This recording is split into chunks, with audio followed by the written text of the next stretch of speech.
وزیر اعظم عمران خان کی کال پر جمعہ 21 مئی کو یوم یکجہتی فلسطین منایا گیا۔ اسپیکر قومی اسمبلی اسد کیسر کی قیادت میں اراکین پارلیمنٹ کی فلسطینیوں سے اظہار یکجہتی کے لیے ایک احتجاجی واک ہوئی۔ اسرائیلی جارحیت کے خلاف احتجاجی واک میں اراکین پارلیمنٹ، سول سوسائٹی اور میڈیا کے نمائندوں نے بڑی تعداد میں شرکت کی۔ اسپیکر قومی اسمبلی اسد کیسر اور اراکین پارلیمنٹ نے فلسطین پر اسرائیلی جارحیت کی شدید الفاظ میں مذمت کی اور کہا اس وقت پارلیمنٹ پوری قوم کی آواز بن چکی ہے۔ عوام اور پارلیمنٹ حکومت کے ساتھ کھڑی ہے۔ پارلیمنٹ میں شاہ محمود قریشی کے دورہ امریکہ سے قبل متفقہ قرارداد منظور ہوئی ہے اور اس قرارداد کو اقوام متحدہ کے دفتر میں ان کے نمائندے کو پیش کر دیا ہے۔ شاہ محمود قریشی نے جنرل اسمبلی کے اجلاس میں فلسطین کے معاملے پر 2 ٹوک موقف اپنایا ہے۔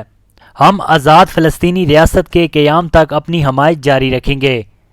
پاکستان مسئلہ فلسطین اور مسئلہ کشمیر کے حل کے لیے اپنی سیاسی اور سفارتی کوششیں جاری رکھے ہوئی ہے۔ پاکستانی عوام اور پارلیمنٹ کو فلسطینیوں کے درد کا شدت سے احساس ہے۔ اس وقت پوری مسلم امہ اور OIC کو متحد ہونا ہوگا۔ ہمیں بحیثیت قوم اکٹھا ہونا ہوگا۔ جنگ بندی کے اس اعلان کو ہم خوش آئند قرار دیتے ہیں۔